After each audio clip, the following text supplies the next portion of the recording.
Hello everyone, welcome to my YouTube channel. कल हमने गुप्त काल के बारे में पूरा डिस्कस कर लिया था। आज हम गुप्त काल के बाद गुप्तोत्तर काल का उदय होता है। इसको हर्षवर्धन काल या पुष्यभूति वर्धन वंश के नाम से भी जाना जाता है। गुप्त साम्राज्य का विघटन हुआ।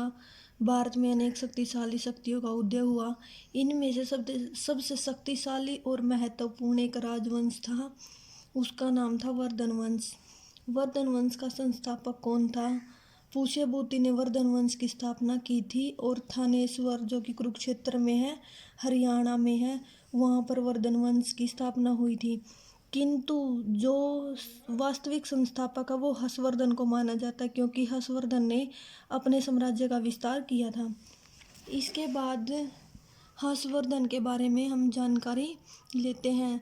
प्रभाकर वर्धन कौन था? प्रभाकर वर्धन हर्षवर्धन के पिता थे। हर्षवर्धन के छोटे भाई थे राज्यवर्धन। हर्षवर्धन की बहन थी राज्यश्री। हर्षवर्धन की जो राजधानी थी कनौज, इसने अपनी थानेश्वर को बदलकर कनौज राजधानी कर ली थी। राज्य का विस्तार, जो हर्षवर्धन के राज्य का विस्तार है वो पूर्व में तो कामरूप तक, दक्षिण में नर्मदा नदी तक और उत्तर प्रदेश में, जो कि आज का उत्तर प्रदेश है, यूपी है, कन्नौज तक फैला हुआ था। हर्षवर्धन ने सिर्फ एक बार ही पराजय का सामना करना पड़ा था, और वो पराजय का सामना करना पड़ा था चालुक्य वंश के शासक पुलकेशिन द्वितीय ने नर्मदा के युद्ध में हर्ष को पराजित कर दिया था। वर्धन वंश का साहित्य है, यानी वर्धन वंश के जो साहित्य स्रोत है वो हमें किस प्रकार कहाँ से मिले हैं। दो प्रकार हैं इनके, एक साहित्य और एक पुरातात्विक स्रोत। जो साहित्यिक स्रोत है पहले हम उनके बारे में जानेंगे। साहित्य स्रोत क्या थे? वर्धन इतिहास का मुख्य स्रोत साहित्यिक स्रोत को माना जाता है। सबसे पहले हस्तचरित्र, ये किसने लिखी थी? कौन इसके रचनाकार थे? बाणभट्ट ने लिखी थी हस्तचरित्र। इसमें अध्याय 8 अध्याय हैं, कुछ खंड हैं, और इन खंडों को उच्छ्वास का नाम दिया जाता है। प्रथम जो 3 खंड हैं उसमें बाणभट्ट ने अपनी आत्मकथा शिवम लिखी थी। उसके बाद कादम्बरी, यह भी बाणभट्ट की एक मुख्य रचना है। इसमें संस्कृत साहित्य का सर्वश्रेष्ठ उपन्यास माना जाता है। इसको, कादम्बरी को, संस्कृत साहित्य का सर्वश्रेष्ठ उपन्यास माना जाता है। जो कादम्बरी रचना लिखी थी बाणभट्ट ने, उसमें हर्ष के सामाजिक और राजनीतिक जीवन का पूरी अच्छी तरह से विवरण किया गया है। फिर आता है आर्य मंजूश्री मूलकल्प। ये भी एक महत्वपूर्ण महायान बौद्ध ग्रंथ है। इसमें 1000 श्लोक हैं। 1925 ईस्वी में गणपति शास्त्री ने इसको प्रकाशित किया था। ये भारत का जो है प्राचीन इतिहास का वर्णन भी किया गया है आर्य मंजूश्री मूलक ग्रंथ में। इसके बाद हर्षवर्धन के नाटक। हर्षवर्धन के 3 नाटक थे, जो कि नाटकों की रचना की गई थी, जो कि नागानंद, इसमें बौद्ध धर्म को प्रभावित किया गया था। ये बौद्ध धर्म से प्रभावित ग्रंथ था। प्रियदर्शिका, ये 4 अंकों में रचित था। उदयन वत्सराज के अंतपुर की परिणय कथा का वर्णन है प्रियदर्शिका नामक नाटक में। उसके बाद रत्नावली, इसमें वत्सराज उदयनी और उसकी रानी वात वत्सा की परिचारिका, इसकी परिचारिका का नाम था नागरिका, इसकी कथा का वर्णन पूरी अच्छी तरीके से किया गया है। आगे है पुरातत्व अभिलेख। जो पुरातत्व अभिलेख है उनकी जानकारी हमें बहुत सारे लेखों से मिलती है। सबसे महत्वपूर्ण लेख है बांसखेड़ा का लेख, जो कि 1894 उत्तर प्रदेश के एक गांव के एक जिले शाहजहाँपुर में स्थित है। जो बांसखेड़ा का अभिलेख है, इसमें शशांक की मृत्यु की जानकारी प्राप्त होती है। उसके बाद है मधुवन का लेख, जो कि बहुत ही महत्वपूर्ण माना जाता है। ये भी यूपी जिला आजमगढ़ में, आजमगढ़ जो जिला है उसकी तहसील है घोसी, उसमें स्थित है। इसमें जो है श्रावस्ती भुगती के सोमकुंडा नामक गांव को दान में देने का विवरण है। फिर आता है ऐहोल का लेख, जो चालुक्य नरेश पुलकेशिन द्वितीय था, ये उसका ग्रंथ है। इसी लेख से हमें पता चलता है कि जो पुलकेशिन द्वितीय थे उसने हर्ष को युद्ध में हराया था। जो इसकी रचना है ऐहोल का लेख, रविकीर्ति ने की थी। पुलकेशिन द्वितीय की रचना, रविकीर्ति जो है पुलकेशिन द्वितीय का दरबारी कवि था। इसके बाद आता जो वर्धन वंश की स्थापना हुई थी उसमें कौन कौन से शासकों का योगदान था। सबसे पहले पुष्यभूति इस वंश का संस्थापक था। जो वर्धन वंश कहा जाता है इसको, वो वर्धन जो है पुष्यभूति जो शासक थे उनकी उपाधि थी वर्धन। पूर्वी पंजाब में इन्होंने अपने राज्य की स्थापना की थी। थानेश्वर जो है पहले इनकी राजधानी थी। पुष्यभूति जो है शिव का भगत था। इसके बाद आते हैं शासक। सबसे पहले नरवर्धन जिसका काल था 505 से 530।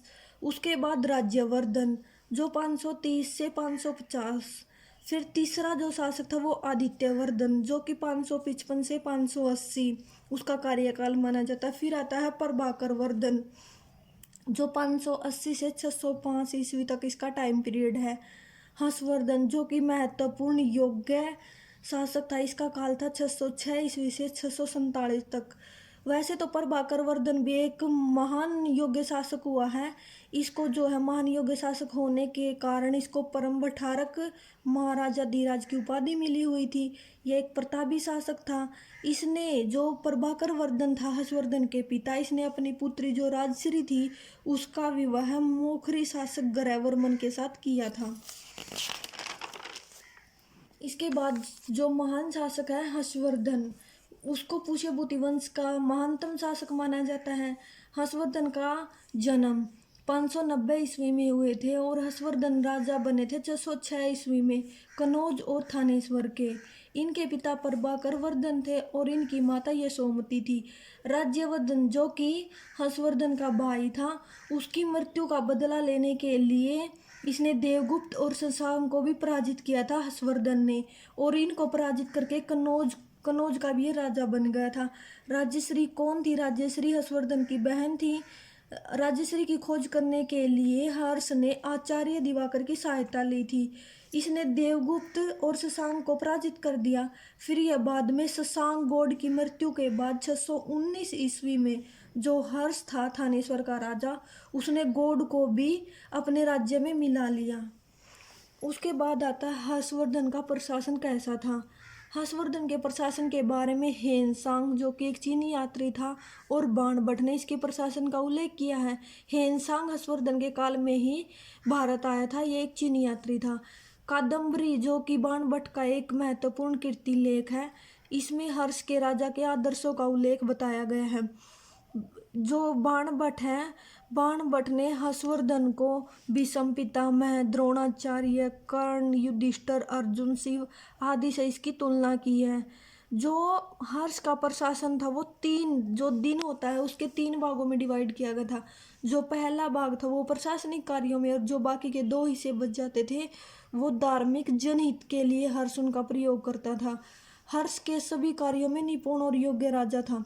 साम्राज्य का संगठन जो हर्ष का सामंती संगठन पर आधारित है। ये इसमें गृह राज्य, भोग राज्य, अधीनस्थ राज्य और अधीन मित्र आदि प्रशासन का उल्लेख किया गया है।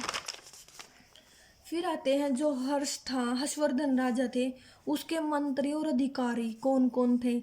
इसके राज्य में मंत्री परिषद होती थी और प्रधानमंत्री का महत्वपूर्ण भाग था।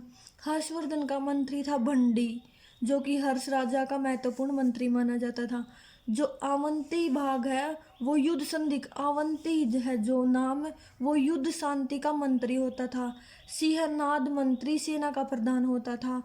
उपरीक जो है राज्यादेश तैयार करने वाला शासक होता था। इसके बाद आता है सैनिक संगठन। हर्ष की सेना बहुत विशाल थी, 4 भागों में बटी हुई थी, इसलिए हर्ष की सेना को चतुरंगिणी नाम दिया गया है। इसकी सेना में पैदल, हाथी, रथ, घुड़सवार शामिल थे। जो सेना का सर्वोच्च होता था वो प्रमुख माना जाता था। एक पदाधिकारी होता था सेना को, उसको महाबलाधिकृत कहा जाता था। एक कुटक नाम का व्यक्ति होता था जो कि हाथी सेना का प्रधान होता था। सेना में शिविर भी बनाए जाते थे ताकि शासक जो है आराम कर सके। उसके बाद आती है हर्षवर्धन शासनकाल की कानून व्यवस्था। कैसी कानून व्यवस्था थी? अपराधियों को कठोर दंड दिया जाता था। आजीवन कारावास था। जो शासक जो लूटपाट करते थे उनको आजीवन कारावास का दंड भी दिया जाता था। परम महामात्र, परमात्री, मीमांसक, दंडिक, पुलिस, न्यायाधीश, ये सभी कानून व्यवस्था के अधिकारी होते थे। फिर आती है राजस्व व्यवस्था। जो हर्षवर्धन का प्रशासन था जो राजस्व व्यवस्था थी वो महत्वपूर्ण थी। जो राजस्व प्राप्त होता था वो भूमि, जो कि आय का मुख्य साधन होता था। ये जो भूमि के ऊपर कुछ कर भी लगाए जाते थे, जैसे भौगोलिक, ये कर वसूलने वाला व्यक्ति होता था। पुष्टपाल जमीन का हिसाब किताब रखने वाला व्यक्ति था। जो उपज होती थी उसका 1/6 भाग, जो कि जमींदार लोग हैं उनको 1/6 भाग राजस्व के रूप में देना पड़ता था। इसके बाद है वनपाल, जो कि वनों की सुरक्षा करने वाला व्यक्ति माना जाता था। फिर जो है हर्ष के काल में मुद्रा प्रचलित थी। नालंदा बिहार की और सोनीपत हरियाणा की। जो नालंदा है, नालंदा बिहार, श्री हर्ष का नाम अंकित था। नालंदा की जो मुद्राएं थी उनके ऊपर श्री हर्ष का नाम अंकित लिखा गया था। और जो सोनीपत हरियाणा में जो मुद्राएं मिली हैं उनके ऊपर शिव जो हमारे शिव जी हैं उनका जो वाहन है, जो नंदी है, उनका चिन्ह अंकित था। ये दोनों मुद्राएं जो है, नालंदा और सोनीपत की दोनों मुद्राएं तांबे की बनी हुई थी। इसके बाद है हर्ष के शासनकाल में शिक्षा बहुत प्रसिद्ध थी। जो शिक्षा है वो 7 वर्ष से प्रारंभ की जाती थी। बौद्ध विहारों में और गुरुकुलों में शिक्षा दी जाती थी। जो वर्णमाला है उसमें 47 अक्षरों को शामिल किया गया था। शिक्षा का विश्वविख्यात केंद्र नालंदा को माना जाता था। जो नालंदा विश्वविद्यालय वो हमारा प्राचीन विश्वविद्यालय माना जाता है। नालंदा विश्वविद्यालय में चीन, जापान, तिब्बत और श्रीलंका से लोग शिक्षा ग्रहण करने के लिए आते थे। जो नालंदा विश्वविद्यालय बनाया गया था उसका भरण पोषण करने के लिए 100 गाँव से उसका भरण पोषण यानी बच्चों की भोजन व्यवस्था 100 गाँव से आती थी।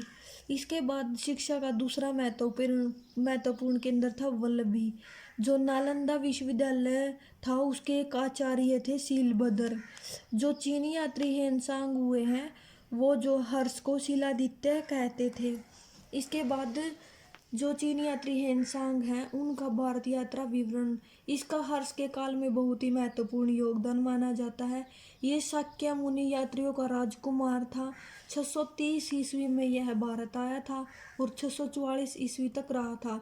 इसने अनेक नगरों का भ्रमण किया। सीयू की इसकी महत्वपूर्ण पुस्तक थी जिसमें इसने भारत के समाज का वर्णन किया है। 630 ईस्वी में यह स्थल मार्ग से भारत आया था। जो नालंदा विश्वविद्यालय था जिसको महाविहार की संज्ञा भी दी जाती है, उसमें इसने शिक्षा प्राप्त की थी और 645 ईस्वी में चीन वापस लौट गया था। जो हेमसांग एक प्रसिद्ध चीनी यात्री था। ये भारत को यीन तू कहकर पुकारा जाता था। Thank you.